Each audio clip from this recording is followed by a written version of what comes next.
মুর্শিদে মুর্শিদে যে করছে জপ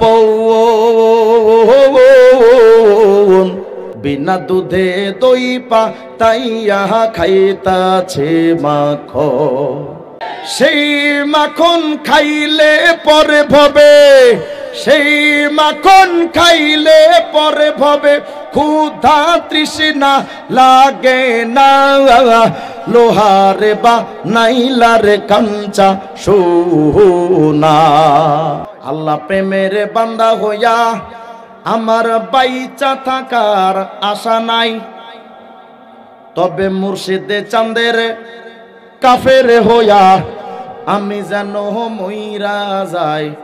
কাবা ঘরের খাদেম হতে আমার মন চাইল না এই জগতে, তবে মুর্শিদে চাঁদের পায়খানাতে আমি যেন ডিউটি পাই। মুর্শিদ খোদা মুর্শিদ রাসূল দিলে মুখে করছি কবুল। শুনে মোল্লার গোষ্ঠী ফতোয়া দিছে আমি নাকি কাফের হইয়াছি। আমি আর যাব না মোল্লার কাছে, তওবা করেছি। কেরামান কাতিবিন রোজা হাসরের দিন আল্লাহর কাছে যদি করে অভিযোগ, আমি বলবো দুনিয়ায় ছিলাম ল্যাংটা বাবার লোক। কেরামান কাতিবিন পাইবে যেদিন তোরা যারা ছিলি ল্যাংটা বাবার লোক, তোদের জুতা মাইরা হাকইব জাহান্নামে ঢো। আমার হাসিটা ঠাট্টা তামাশা করার চাইতে আপনাদের ঈমান হেফাজতের আলোচনাটা বেশি জরুরি। কারণ এখন বাতিল চতুর্দিক থেকে মুসলমানদের ঈমানের উপর আক্রমণ করছে। কুফরি শক্তি কখনো তারা বোমা মেরে মুসলমানদের বাড়ি ঘর গুড়িয়ে দিচ্ছে, কখনো আফগানিস্তান, কখনো ইরাক, কখনো সিরিয়া, কখনো ফিলিস্তিন। মুসলমানদের বাচ্চাদেরকে গুলি মেরে তাদের বুকটা ঝাঁঝরা করে দেওয়া হচ্ছে। মুসলমানদের সম্পত্তির সমস্ত দামি কারখানাগুলোকে ভেঙ্গে গুড়িয়ে দেওয়া হচ্ছে। আমি মনে করি এইগুলোর চাইতে সবচেয়ে বড় হামলা তারা করে মুসলমানের ঈমানের উপর। আমার ঈমান তো বড় দামি সম্পদ। এজন্য বিভিন্ন বিষয়ের উপর আপনাদেরকে আলোচকরা আলোচনা করেছেন। আমি যদি চাই যে আপনাদের ঈমান যদি যেন কেউ কেড়ে নিতে না পারে, তাহলে একটু শোনা যাবে না বিরক্ত হবেন? থাকবেন ইনশাআল্লাহ? আমরা গোলাম কার? আমাদের জীবন তো রাখেন কে? মৃত্যু দান করেন কে? ফাঁসিতে ঝুলানোর আগে প্রাণ ভিক্ষা দেওয়ার মালিক কে? রিজিক দেওয়ার মালিক কে?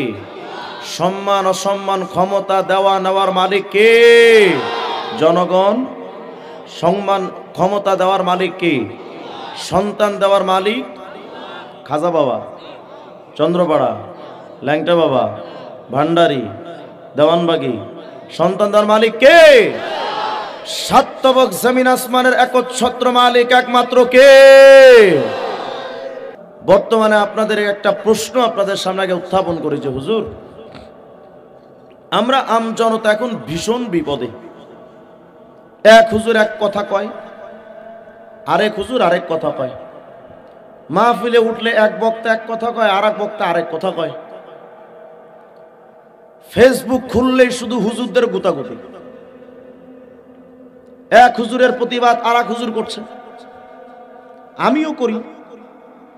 এখন প্রশ্ন হলো যে হুজুর, এত এত হুজুর যে বাংলাদেশে, আমরা আমজনতা যাব কই? আমরা তো পড়েছি মহাবিপদে। আমরা তো কোনো সিদ্ধান্তে উপনীত হতে পারছি না যে কোন হুজুররা ঠিক। এখন আমিও তো সেই হুজুরদের কাতারের একজন। যদি আমি নিজের তরফ থেকে কোনো জবাব দেই, তো আমরা যারা মাযহাব পালন করি, লামাযহাবী ভাইয়েরা হয়তো আমার কথা বিশ্বাস নাও করতে পারেন। আমরা যারা হক্কানি পীর মাশায়েখকে সাপোর্ট করি,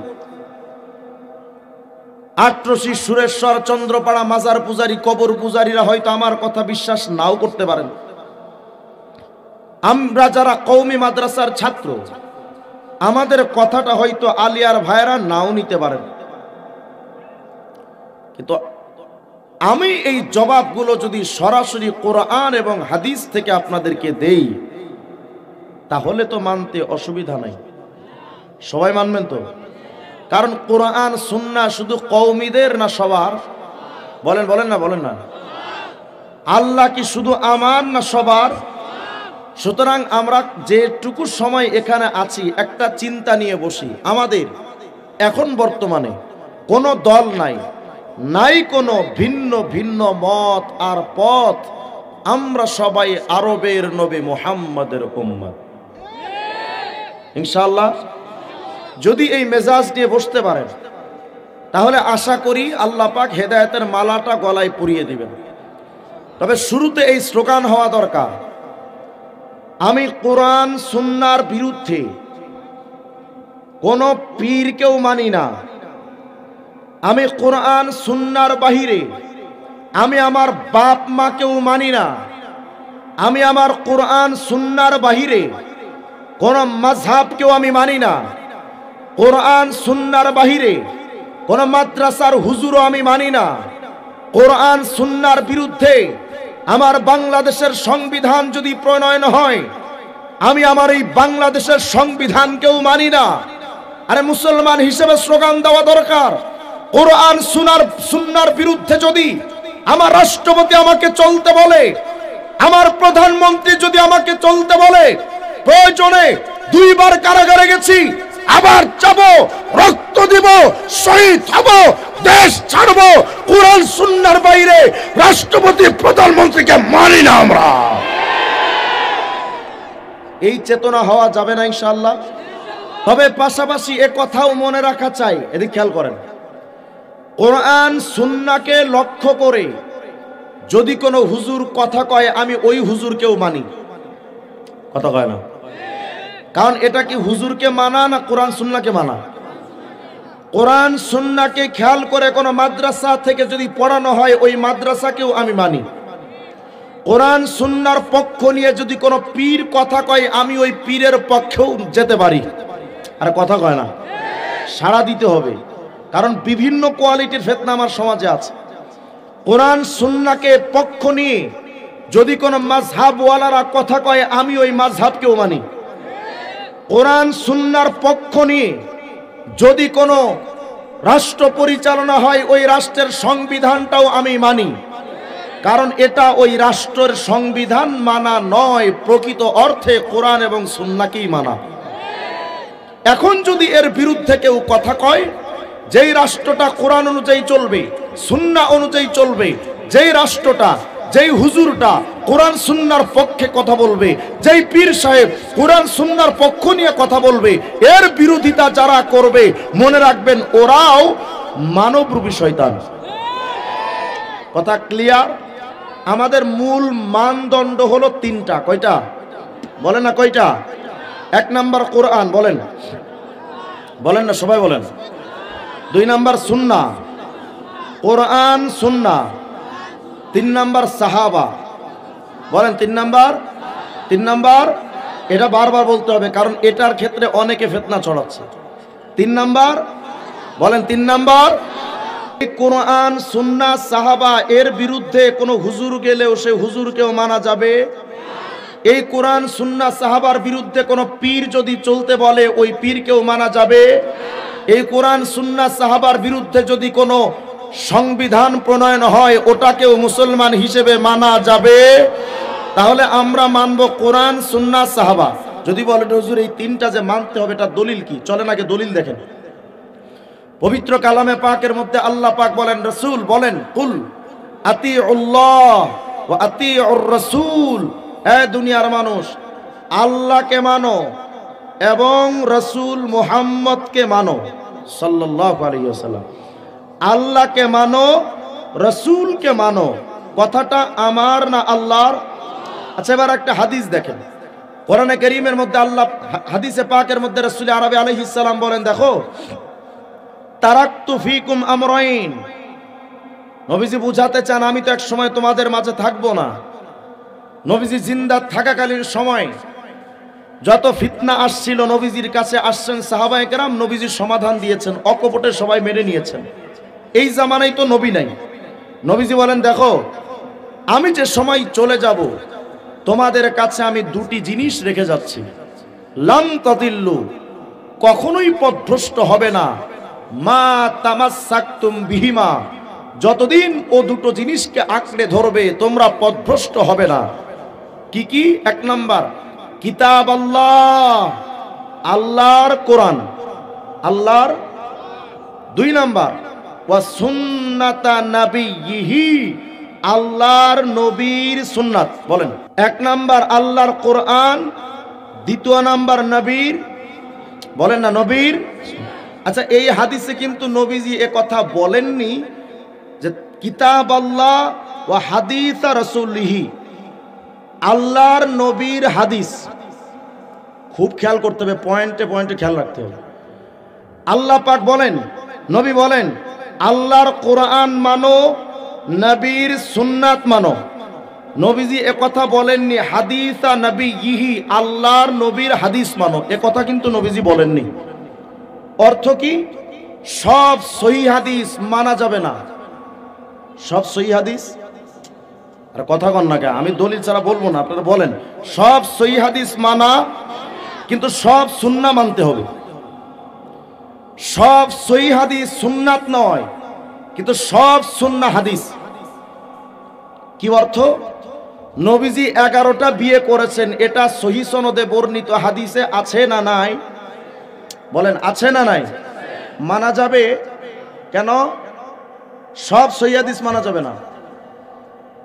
যদি আপনি এখন বলেন আমি সব সহিহ হাদিস মানি, তাহলে নবীজি যে 11টা বিয়ে করেছেন প্রায় হাদিসের কিতাবে যা আছে সহিহ সনদে বর্ণিত, এটাও মানতে হবে। কিন্তু এটা মানা যাবে যদি এটাকে কেউ জায়েজ মনে করে, উম্মতের জন্য ঈমান থাকবে। তাহলে বোঝা গেল সব সহিহ হাদিস মানা যাবে, কিন্তু সব সুন্নাহ মানতে হবে। কথা কয় না? সব সুন্নাহ মানতে হবে। বোঝা গেল সব সুন্নাহ হাদিস, কিন্তু সব হাদিস সুন্নাত না। কথা বুঝে আসছে ভাইরা? যদি কঠিন হয়ে যায় তাহলে বুঝলেন। তাহলে এই হাদিস থেকে আমরা জানতে পারলাম আল্লাহর কোরআন, নবীর সুন্নাহ। আয়াত থেকে জেনেছিলাম আল্লাহকে মানো, নবীকে মানো। তাহলে এই দুটো হাদিস আর আয়াত থেকে জানতে পারলাম আল্লাহ এবং রাসূলের সুন্নাত মানাটা আমাদের জন্য জরুরি। ঠিক? আচ্ছা, আর এক হাদিস চলে। রাসূল করিম আলাইহিস সালাম বলেন, দেখো বনি ইসরাঈলরা ৭২টা দলে বিভক্ত হয়েছিল। ওয়া তাফতারিকু উম্মতি আলা ৭৩ ফিরকা ওয়া ফি রিওয়ায়াতিন মিল্লাহ। নবী আলাইহিস সালাম বলেন আমার উম্মতের মধ্যে দল হবে ৭৩টা। কয়টা? ৭৩টা। খুব সাবধানের সাথে শুনবেন। নবী বলেন কুল্লুহুম ফিন্নার, এই ৭৩ দলের সবগুলো দোজখে যাবে, ইল্লা, তবে ৭৩ দলের মধ্যে মিল্লাতান ওয়াহিদা, একটা দল জান্নাতে যাবে। কত বড় ভয়ঙ্কর ব্যাপার মনে করেন।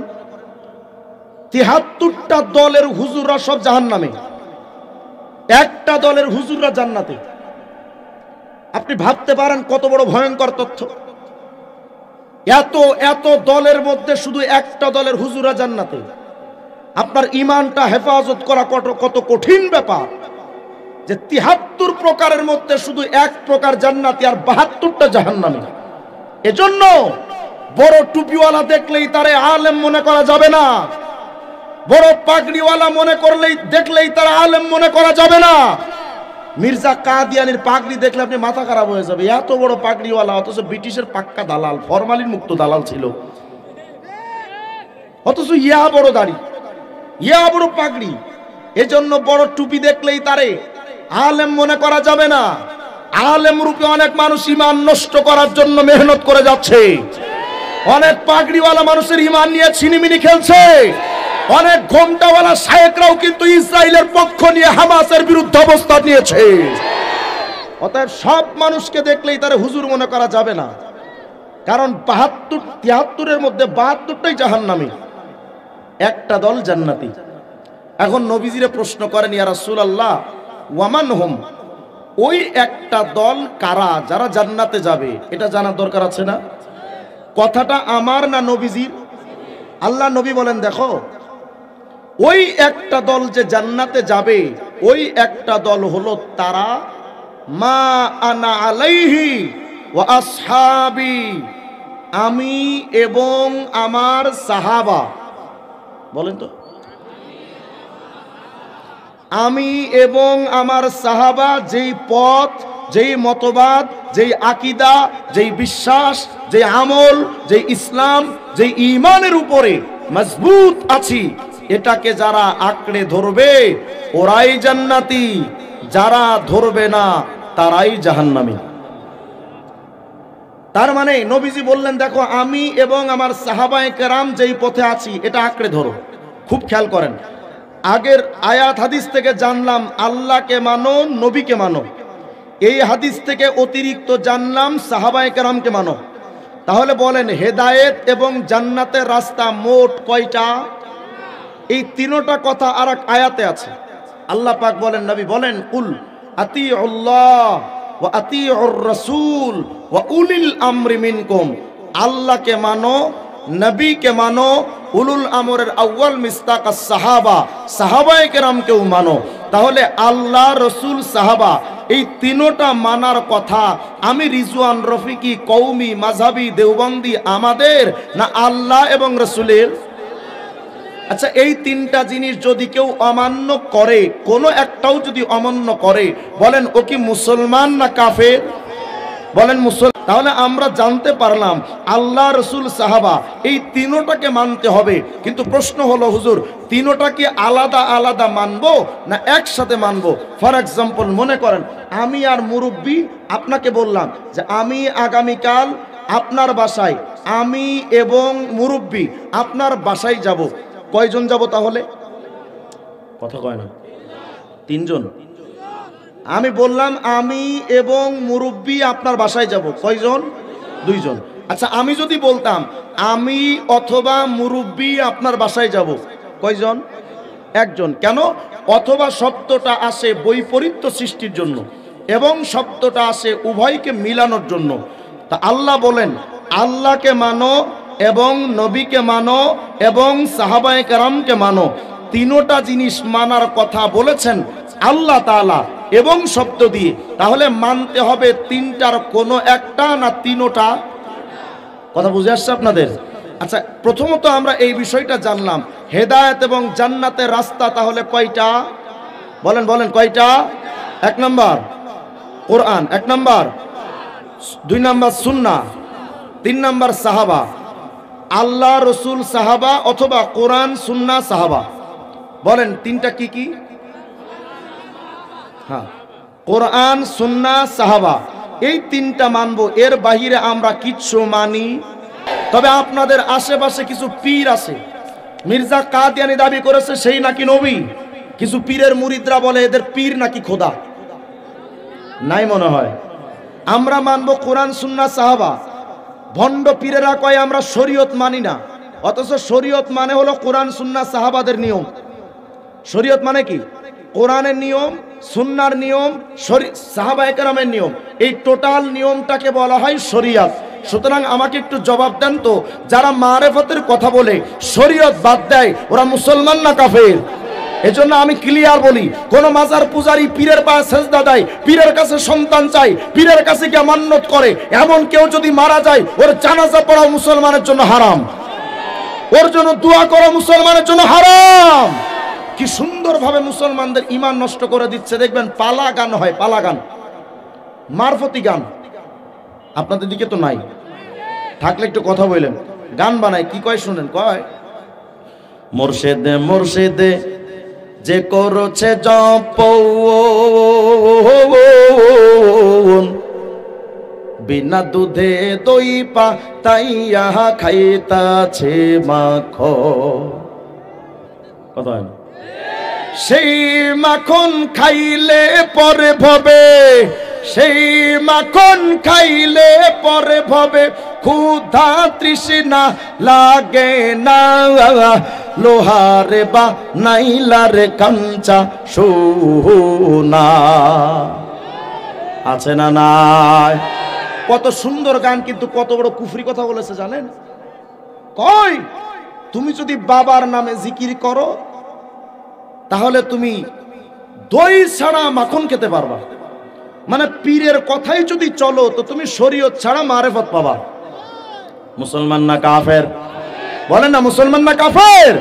কারণ তাদের কাছে হলো পীরই খোদা, পীরই নবী।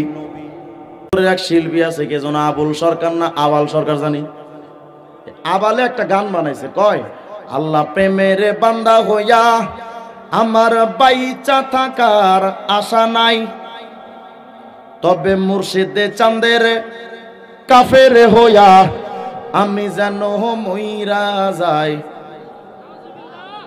আস্তে কর নাউজুবিল্লাহ। আরো কয় কাবা ঘরের খাদেম হতে আমার মন চাইল না এই জগতে, তবে মুর্শিদে চাঁদের পায়খানাতে আমি যেন ডিউটি পাই। কত বড় খাটার চিন্তা করেন। কাবা শরীফের খাদেম হইতে মন চায় নাই, বাবার বাথরুমের মেথর হইতে মন চাইছে। আচ্ছা এই মেথর যদি সারাদিন জিকির করে আমি কাবার খাদেম হব, সৌদি সরকার বিমানের টিকিট দিবে রে? এরা মনে করে পীর হলোই মূলত আল্লাহ। ওই যে মাইজ ভান্ডারীর এক মুরিদ বাড়ি কুমিল্লা গান বানাইছে, কয় মুর্শিদ মানে পীর সাহেব। কি কয় শোনেন, কয় মুর্শিদ খোদা মুর্শিদ রাসূল দিলে মুখে করছি কবুল। বুঝেন নাই? মুর্শিদ মানে পীর সাহেব। কয় মুর্শিদি খোদা মুর্শিদ রাসূল দিলে মুখে করছি কবুল, শুনে মোল্লার গোষ্ঠী ফতোয়া দিছে আমি নাকি কাফের হইয়াছি, আমি আর যাব না মোল্লার কাছে তওবা করেছি। উনি নাকি খাঁটি দিলে একেবারে পাক্কা তওবা করছে, জীবনে আলেমদের কাছে যাবে না। আমি বললাম আলেমদের কাছে যাইতে তো কপাল লাগে, হারামজাদাদের কপালে কখনো আলেমদের সোহবত নসিব হয় না। তাই বললাম তো আলেমদের কাছে যাবি না কা? কয় হুজুর পীরই তো খোদা, পীরই রসুল, এই কথা কইছে আর আলেমরা কাফের বলতে দিছে। আমি বললাম ও আচ্ছা, তুমি তোমার পীররে খোদা মনে করো, রসুল মনে করো, তো পীর যদি খোদা হয় রসুল ভাই তোরে কাফের বলবে না, আব্দুল কাদের জিলানি কইবনি তোর? যারা পীররে খোদা মনে করে, রসুল মনে করে, বলেন তো আওয়াজ করে মুসলমান না কাফের? বলেন মুসলমান না কাফের?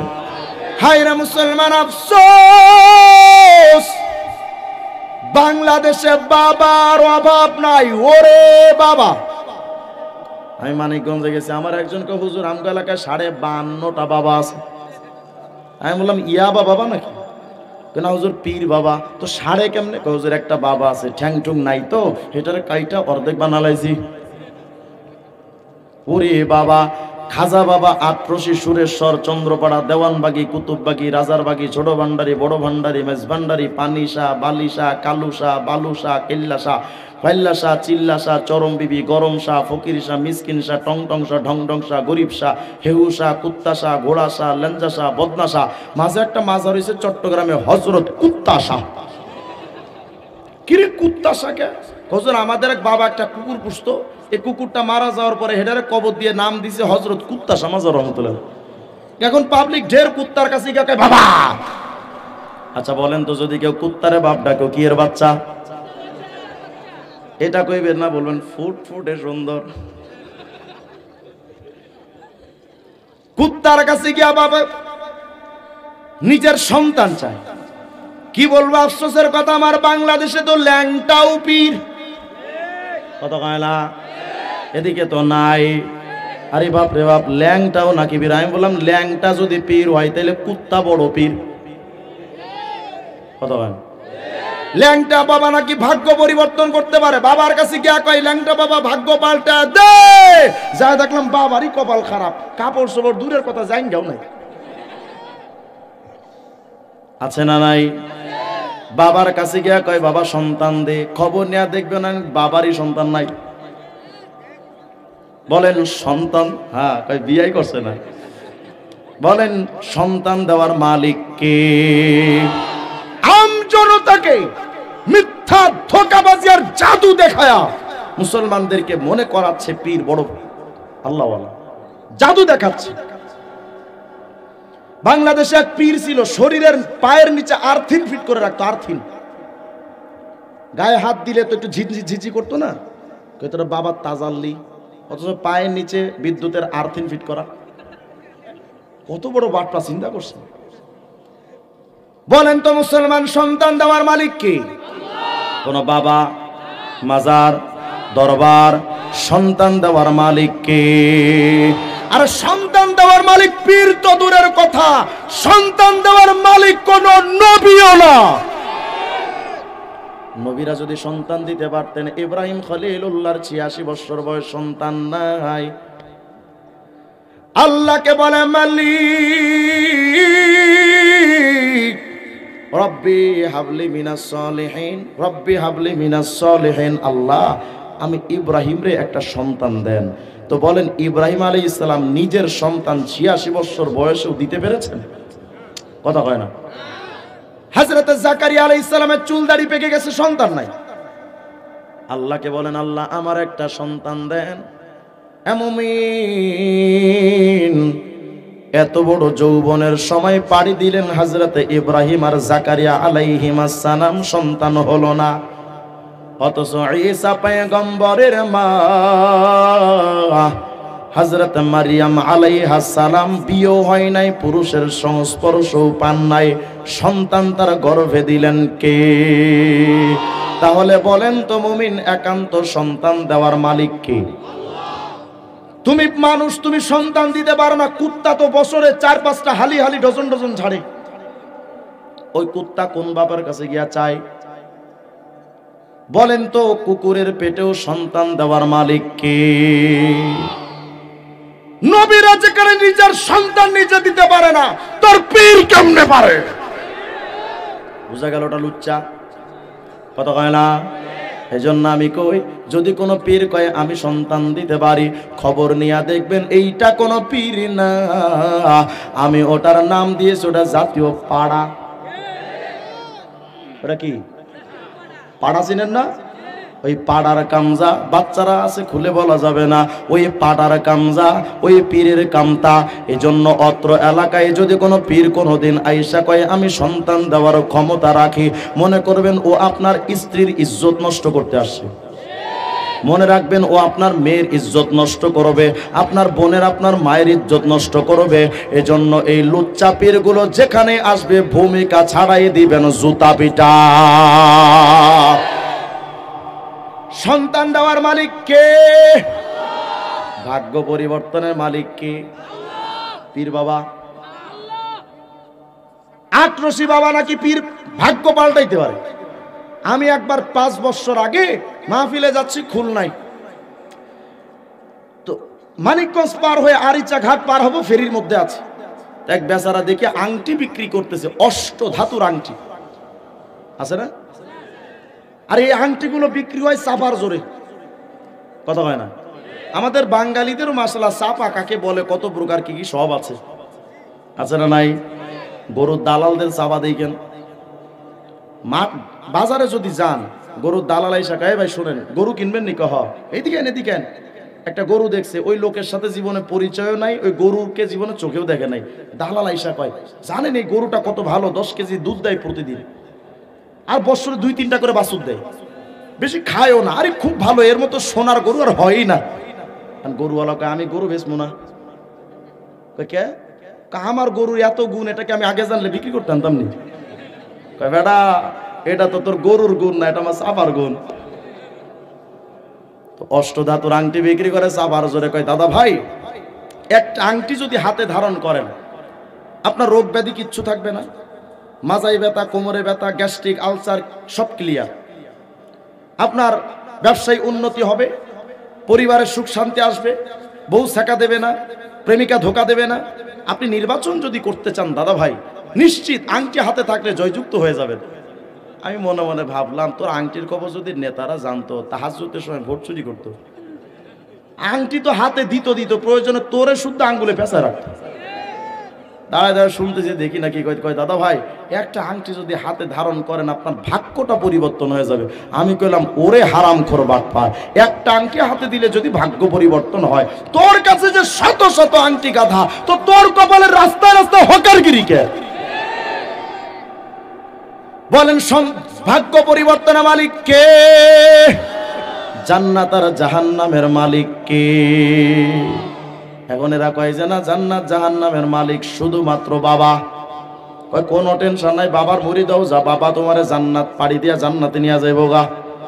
গানও বানাই, কেরামান কাতিবিন, রোজা হাসরের দিন আল্লাহর কাছে যদি করে অভিযোগ, আমি বলবো দুনিয়ায় ছিলাম ল্যাংটা বাবার লোক। আমি মনে মনে ভাবলাম, ল্যাংটার মুড়ি হয়ে যদি তোরা গান গাইতে পারোস, আমিও কৌমির বলা বিখাউস কম না, আমিও একটা বানাইছি, কই না থাক পরে আপনার সমালোচনা করবেন। কেরামান কাতিবিন পাইবে যেদিন, তোরা যারা ছিলি ল্যাংটা বাবার লোক, তোদের জুতা মাইরা হাকুইব জাহান্নামে ঢো।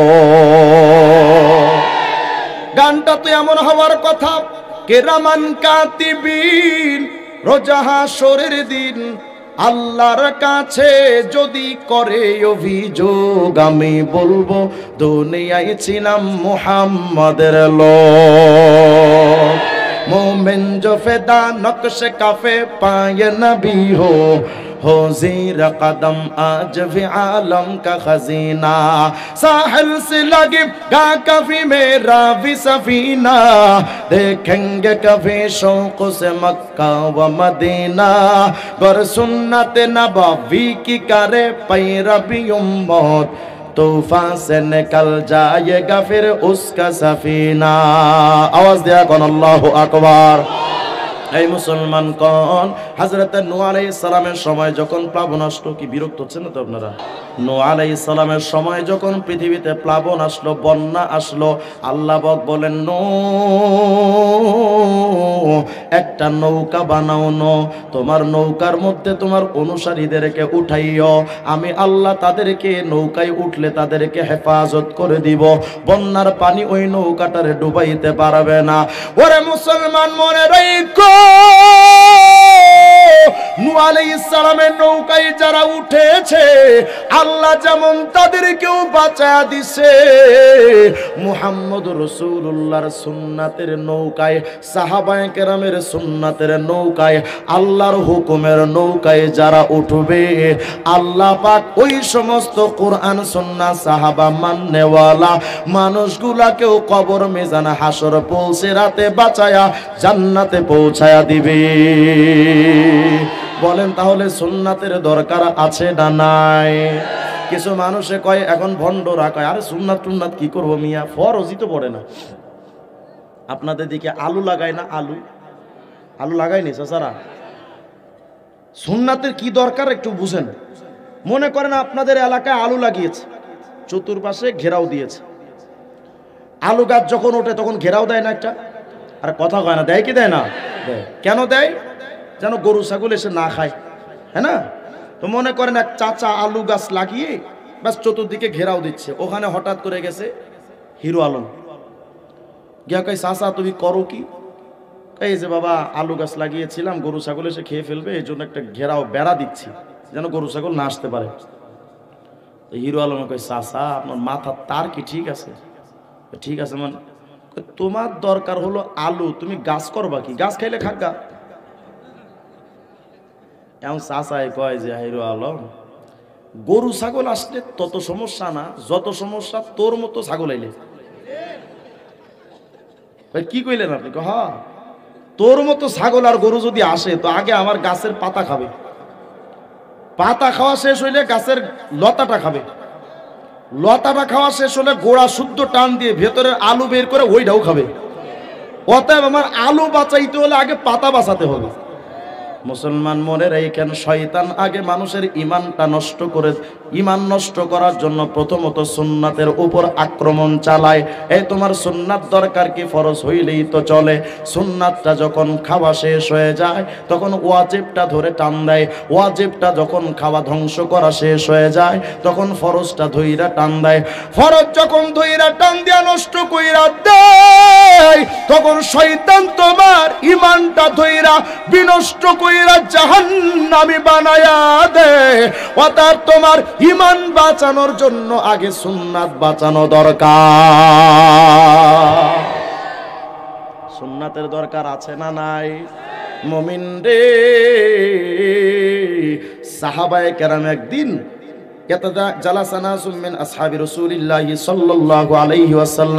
জামি তিরমিজি 2616 নম্বর হাদিস, সাহাবায়ে কেরাম একদিন বসে পর্যালোচনা করছেন। কারণ নবীদের পর্যালোচনা করেন। একজন সাহাবী কয়, এই জানো জানো আদম কত দামি নবী, আল্লাযী ইস্তাফাহুল্লাহ, যাকে আল্লাহ নির্বাচন করেছেন সে আদম তো সফিউল্লাহ, কত দামি নবী। আর আরেকজন কয়, এই জানো ইত্তাখাযাল্লাহু মিন খালকিহি খলিলা, ইত্তাখাযাল্লাহু মিন ইব্রাহিমা খলিলা, জানো ইব্রাহিম আলাইহিস সালাম কত দামি নবী, যাকে আল্লাহ নিজের খলিলুল্লাহ বানিয়েছেন, কত দামি নবী হযরত ইব্রাহিম পয়গম্বর।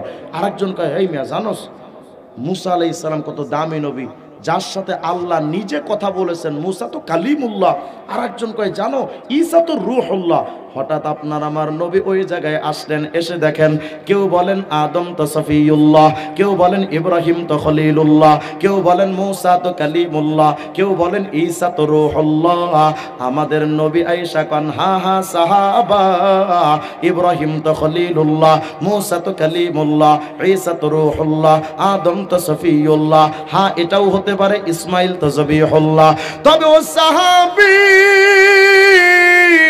ইব্রাহিম খলিলুল্লাহ, আদম সফিউল্লাহ, মুসা কালিমুল্লাহ, ঈসা রূহুল্লাহ, মাগার আমি মুহাম্মদ হাবিবুল্লাহ। মা মানাল হাবিব, আল হাবিব বা মানাল মাহবুব। আল্লাহ যেন বোঝায় দেন, নবী গো আপনি আমার এতটাই প্রিয়।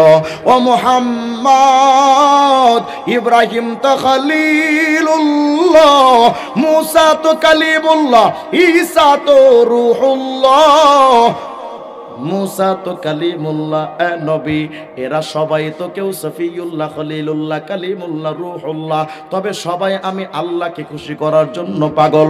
ইন্না আদম ও হাওয়া বাকায়া মিআতাই সানা, আদম এবং হাওয়া আমি আল্লাহকে পাওয়ার জন্য 200 বছর পর্যন্ত কেঁদেছেন, আমি আল্লাহরে খুশি করার জন্য। ও নবী ইব্রাহিম তো আমি আল্লাহর খলিলুল্লাহ, তবে ওই ইব্রাহিম আল্লাহকে পাওয়ার জন্য, আমারে খুশি করার জন্য নমরুদের আগুনে ঝাঁপ দিয়েছেন, নিজের সন্তানকে জবাই পর্যন্ত করতে গিয়েছেন। মুসা তো কালিমুল্লাহ, নিজের জীবনটা বাজি রেখে হযরতে মুসা নীল দরিয়ায় ঝাঁপ দিয়ে পড়েছেন। আরে ঈসা তো রূহুল্লাহ, তবু আমি আল্লাহরে খুশি করার জন্য নিজের কওমের কাছে জীবনটা সঁপে দিয়েছেন। ওগো মুহাম্মদ, সফিউল্লাহ, খলিলুল্লাহ, কালিমুল্লাহ, রূহুল্লাহ, ও নবী সবাই আমি আল্লাহরে খুশি করার জন্য পাগল।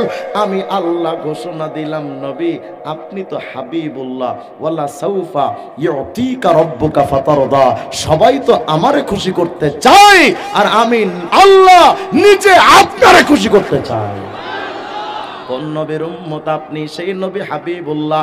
আচ্ছা মুসলমান বলেন, আপনি আমি কি হাবিবুল্লাহ হতে চাই না চায় না? সবাই চায়। যদি চান তো ছোট্ট একটা আমল শোনেন। আল্লাহ পাক বলেন, নবী আমলটা বোঝার জন্য একটা ছোট্ট উদাহরণ দেই। মনে করেন আপনাদেরই মধ্য পাগলা এলাকার ছেলে বিয়ে করেছে ফুলপুরে, খুব খেয়াল করেন, ফুলপুরের মেয়ে আপনার এলাকার ছেলে। বিয়ের আগ পর্যন্ত ছেলে মেয়ের মধ্যে কোনো সম্পর্ক মনে করেন ছিল না, যদিও অনলাইনের যুগে এটা বিরল ব্যাপার, মনে করেন ছিল না। বিয়েটা হলো 15 তারিখ, কবুল বলার সাথেই উভয় পরিবারের বিয়ের মধ্যে একটা গভীর সম্পর্ক হয় না? কথা হয় না? শুধু সম্পর্ক হয়। ছেলের বাবা যদি বিপদে পড়ে, মেয়ের বাবা কাঁচাটা দিয়ে আসে, খারা আমার বিয়াইরে কেডা কি কইছস, তোদের একদিনের আমার 14 দিন লাগে। কথা কয় না? কি পীড়িত রে বাবা, অথচ শুধু কবুল বলেছে জন্য 2 মাস পর হঠাৎ বিয়েটা ডিভোর্স, তালাক। তালাক হয়ে যাওয়ার পর বলেন তো সম্পর্কটা আরো গভীর আর মজবুত হয় না? মজবুত হয়। যদি বালিয়া মোড়ে কোনোদিন পাওয়া যায় যে শ্বশুর বসে চা খাচ্ছে, ছেলেটাও ওখানে গেছে, গিয়া দেখে সাবেক শ্বশুর ফাদার চা খাচ্ছে, বৈশা কয় আসসালামু আলাইকুম শ্বশুর আব্বা, ভালো আছেন? শ্বশুর কি বলবে? জি জি বাবা, ওয়ালাইকুম আসসালাম, বসো, তুমি আমার তো জামাই ছিলা, বসো, 1 কাপ চা খাও, তাহিরির মতো 3 কাপ কফি খাও। এটা বলবে? একবার জুতার দিকে তাকাবে, একবার মুখের দিকে তাকাবে। হারাম জাদা, আমার একমাত্র কলিজার টুকরা মেয়ের তালাক দিয়া সর্বনাশ করে আমার লাগে পীড়িত মারা। কথা কয় না? এই মুসলমান কন্ত শুনি, উভয় পরিবারের মধ্যে সম্পর্কটা যে গভীর হয়েছিল কি বলার কারণে? বলেন বলেন না, কি বলার কারণে? আর উভয় পরিবারের মধ্যে সম্পর্কটা তছনছ হয়ে গেল কি বলার কারণে? যদি তাই হয় তাহলে এটাও মনে রাখেন, আল্লাহ পাক বলেন নবী, কুল ইন কুনতুম তুহিব্বুনাল্লাহ ফাত্তাবিউনি ইউহিব্বুকুমুল্লাহ। ও নবী, আপনার উম্মতের সাথে আমি আল্লাহর ভালোবাসার জগৎটা বড়ই অপরিচিত। আমি আল্লাহর সাথে আপনার উম্মতের ভালোবাসার সম্পর্কটা তৈরি হয় নাই। নবী গো, আপনার উম্মতকে জানায়া দেন, আপনার উম্মতকে ভালোবাসার জগতে যেন আমি আল্লাহ চিনি না। ও শুধু আমার বান্দা, ঠিক আছে, রিজিকের সম্পর্ক আছে, রুবুবিয়্যাতের সম্পর্ক আছে, ওর সাথে খালেকার মাখলুকের সম্পর্ক আছে, মুহাব্বতের হাবিবুল্লাহর সম্পর্কে বড়ই অপরিচিত হয় নাই। ও নবী, আপনার উম্মতরে জানায়া দেন, আপনার উম্মতকে যদি হাবিবুল্লাহ বানাইতে চাও, ও নবী, তুমি যেমন আমার হাবিবুল্লাহ, আপনার উম্মতকে জানায়া দেন, আপনার উম্মত যদি আট্রসির মাজারের দিকে দৌড়ায় হাবিবুল্লাহ হওয়া সম্ভব না। দেওয়ানবাগে সুরেশ্বর চন্দ্রপাড়ার দিকে যদি দৌড়ায় হাবিবুল্লাহ বানানো সম্ভব না। ওগো নবী, আপনার উম্মতকে জানায়া দেন, আপনি নবী যেই সুন্নাত পালন করেন, টুপি পরেন, পাঞ্জাবি পরেন, যেমনে খান তেমনে যদি ওরাও খায়, যেমনে পোশাক পরে ওরাও যদি তেমনে পোশাক পরে, ও নবী, যেমনে আপনি ঘুমান যেই তরিকায়, আপনার উম্মত যদি ওই সুন্নাত তরিকায় ঘুমায়, আপনি যেমন মসজিদে বাথরুমে বিভিন্ন জায়গায় যান, ওগো নবী, আপনার উম্মত যদি আপনার পদাঙ্ক অনুসরণ কইরা সুন্নতের পাবন্দি হয়ে যদি চলে, আপনার উম্মতরা যদি সুন্নাতরে কবুল বলে নেয়, উভয় পরিবারের মধ্যে অটোমেটিক সম্পর্ক তৈরি হয় কবুল বলায়। সুন্নাতরে যদি কবুল বইলা না, আল্লাহ বলেন ইউহিব্বুকুমুল্লাহ, আমি আল্লাহ আমার ওই উম্মত বান্দাকে আমার নবীর মতো হাবিবুল্লাহ বানায়া নেব। আর তালাক বললে যেমন উভয় পরিবারের মধ্যে সম্পর্কটা যেমন থাকে না, ও নবী, আমি আল্লাহর নামে যতই ওরা হ্যাক্কু হুক্কু ক্যাক্কু কুক্কু জিকির করুক না কেন, সুন্নাতরে বাদ দিয়া শয়তান পাওয়া যায়, আল্লাহরে পাওয়ার সম্ভাবনা না। তাহলে বলেন সুন্নাত দরকার আছে না নাই? বলেন না, আছে না নাই? ও মুমিন, যেই পীরের দরবারে সুন্নাত নাই, আমরাও ওখানে যাব। যেই পীর নবীর বলে শরীয়ত লাগবে না, মারেফাত হলেই চলে, ওই পীরের কাছে আমরা যাব। আর একটা কথা বলি, অনেকের হয়তো লেগে যেতে পারে। আল্লাহ পাকের নবী বলেন, আমি এবং আমার সাহাবীরা যা করেছি তোমরাও তাই করো, আমি এবং আমার সাহাবারা যা করি নাই তা করো না। কথা হয় না? আচ্ছা বলেন তো, নবী এবং সাহাবীরা কোনোদিন মিলাদুন নবী করছে? বলেন না, বলেন না। দুরুদের সময় দাঁড়ায়া ইয়া নবী সালাম আলাইকা কয় নাই? কথা কয় নাই? সাহাবীরা কোনোদিন করে নাই, তোমরা পাইলা কই? কই পাইলা বলো? ঈদে মিলাদুন নবীর নাম দিয়া কয় হ্যাপি বার্থডে টু ইয়া রাসূলুল্লাহ। নাউজুবিল্লাহ কয় না? আগে এক সময় কইতো জশ্নে জুলুস, কদিন পর কয় জশ্নে জুলুসে ঈদে মিলাদুন্নবী। নামটা কেমন পাল্টাচ্ছে। ইসলাম কোনোদিন পাল্টায় আর কত হয় না পাল্টায়। আর ওদের এই ইসলাম কেমনে পাল্টায় দেখেন, এক সময় কয় জশ্নে জুলুসে জশ্নে জুলুস, কয়দিন পরে কয় জশ্নে জুলুসে ঈদে মিলাদুন্নবী, এরপরে এখন আবার কয়দিন পরে নাম দেয় শুধু ঈদে মিলাদুন্নবী। এখন আইসা নাম দিয়েছে সাইয়্যিদুল আয়াত। এই বছর আবার দেখলাম নাম দিয়েছে সাইয়্যিদুল আয়াত। নবীর ঈদ হলো দুইটা, কয়টা বলে না কয়টা? ঈদুল ফিতর, ঈদুল আজহা, এটা নবীর ঈদ। কথা হয় না? নবীর বানানো ঈদ কয়টা? দুইটা। নবীর দুইটা ঈদ বাদ দিয়া নিজেদের ঈদটাকে সকল ঈদের সেরা ঈদ বইলা যারা দাবি করে, নিশ্চিত বলা যায় এরা ওই একটা ফিরকা নয়, ৭২ দলের অনুসারী ছাড়া কিচ্ছু না। নবী সাহাবীরা যা করেছেন সেটাই করব, এর বাইরে আমরা কিচ্ছু করব। এখন বলেন যে হুজুর তো এই সুন্নাতগুলো পাবো কই, এই আল্লাহর বিধান পাবো কই? বলেন তাবলীগওয়ালারা কোরআন মানে না মানে না? বলে না? শুধু মানে এমন না, যদি কোরআন পড়তে না জান ওরা কোরআনটা পড়ান শিখায়া দিবে, সূরা ফাতিহা না পারেন শিখায়া দিবে। বলেন তাবলীগওয়ালারা কোরআন মানে না মানে না? তবে সুন্নাত তো মানে না। আর শুধু মানে মিয়া, যদি খাবার আগে সবাইকে গোল কইরা বসেন, মিয়া কেন বসবো? কয় নবী কেমনে খাইতেন ওই সুন্নাতগুলো আমরা শিখবো, তারপরে ওইভাবে খাবো।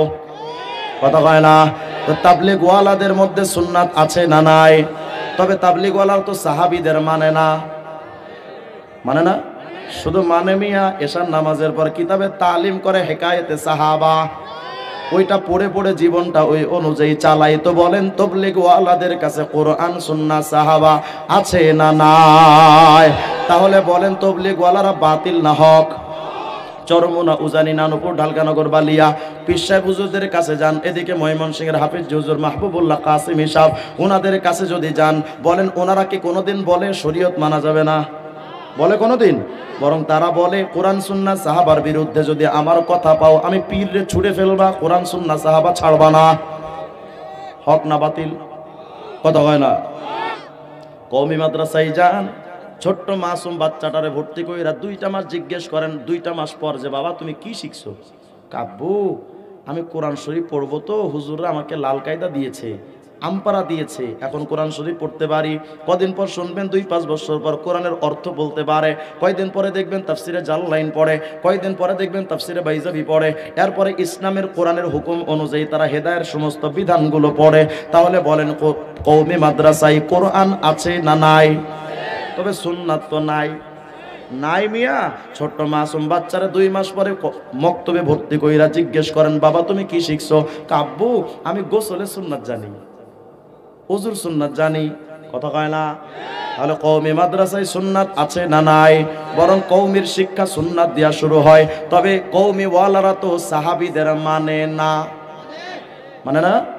মানে শুধু মিয়া তাদের হাদিসের কিতাব দেখেন, মানাকিবুস সাহাবা, মানাকিবু আবি বকর, মানাকিবু ওমর। বলেন সাহাবীদের সুন্নাত কওমি মাদ্রাসার আলেমদের মধ্যে আছে না নাই? এখন কওমি বাতিল না হক? একটু মেনে গুনে এগুলো বুঝে শুনে চলা যাবে না ইনশাআল্লাহ। যদি বিচ্যুত হয়ে যান বড়ই খতরনাক ব্যাপার।